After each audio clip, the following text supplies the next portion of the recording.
Pagkatapos kong makilala ang pagkatao mo, hindi ko maintindihan. Hindi ko maipaliwanag kung paano nangyari yun. Nalilito ako at nagdududa.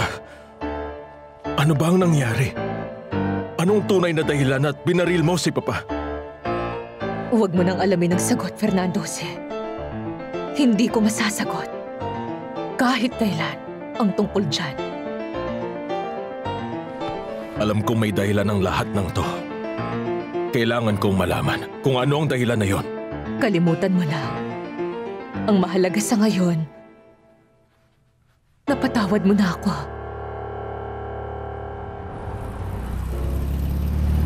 Tumawa ka sa akin.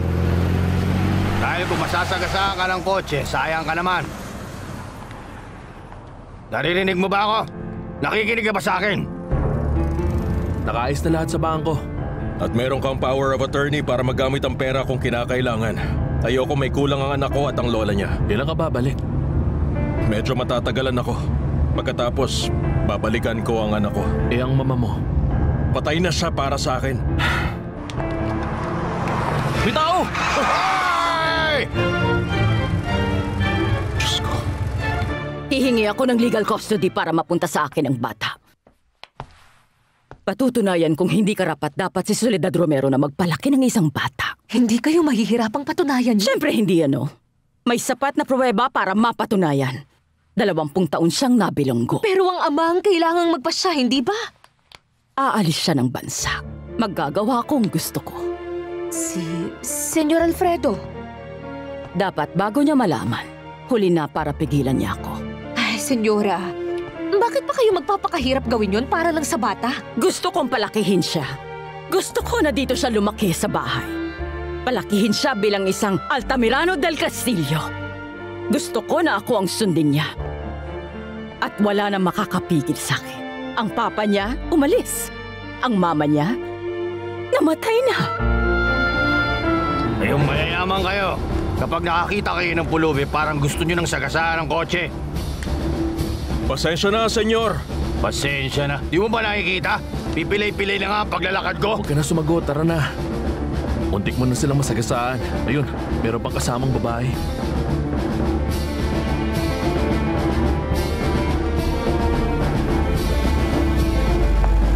Tumingin ka sa dinadaanan mo pag nagmamaneho!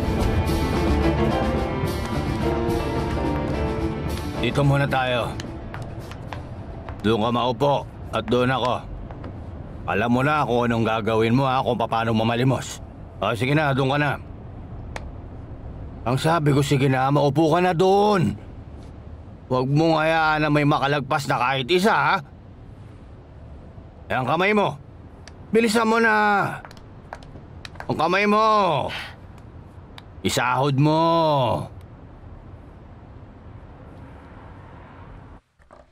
Huwag mo na kaming alalahanin dito. Ako na ang bahalang mag-asikaso sa mga kailangan dito. May tiwala ako sa inyo, Senyor Javier. Salamat sa inyo. Kailan ka ba aalis? Bukas na. Kung ganon, magpapaalam ka na? Opo, aalis na ako bukas. Kaya ako nagpunta para magpaalam sa inyo. Sana'y matupad ang mga pangarap mo. Para makabawi sa mga nawala kahit papano. Salamat sa inyo. Lucy. Lucy. Huwag kang umiyak. Huwag ka nang umalis alang-alang kay Erica. Baka hindi na ako makaalis kung hindi pa ako tutuloy bukas. Pero kampante ako dahil alam kong nandito sa inyong anak ko kasama niyo at mahal na mahal niyo. Gagawin ko ang lahat para sa kanya. Tutulungan ko si Tita Soledad sa pag-aalaga sa kanya hanggang sa araw na bumalik ka. Alam ko, Lucy. Parang ikaw ang pangalawang mama niya. Fernando Jose, kung may magsabi sa'yong kalimutan mo siya, sana wag. Sana hindi mo makalimutan si Rosalinda. Palagi mo siyang iisipin.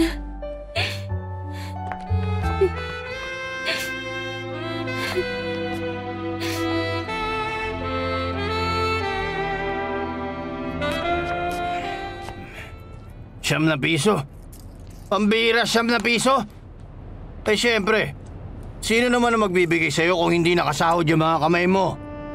Tapos nakapulala ka pa. Hindi ka pa nagsasalita. Pasensyaan na lang tayo pag hindi ito nadagdagan.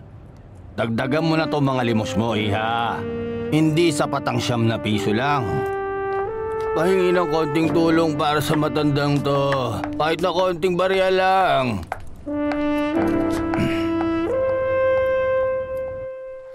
Hindi ako iiyak, Fernando Jose. Hindi sa hindi ako nalulungkot, pero magkaiba lang talaga kami ni Lucy. Ang gusto ko lang sa'yo, swertihin ka. Ang magtagumpay ka ang pinakamasarap na pakiramdam sa buhay. Hindi. Ang pinakamasarap na pakiramdam, pagmamahal. Siguro hindi ko pa kasi nararanasan ang pagmamahal. Naranasan ko na ang saya na yon. At hindi ka magsisisi kahit na mawala na. Baka magmahal ka pa. Isang beses ka lang magmamahal ng totoo. Tingnan na lang natin paglipas ng panahon.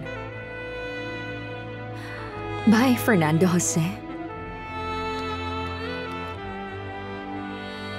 Good luck sa lahat.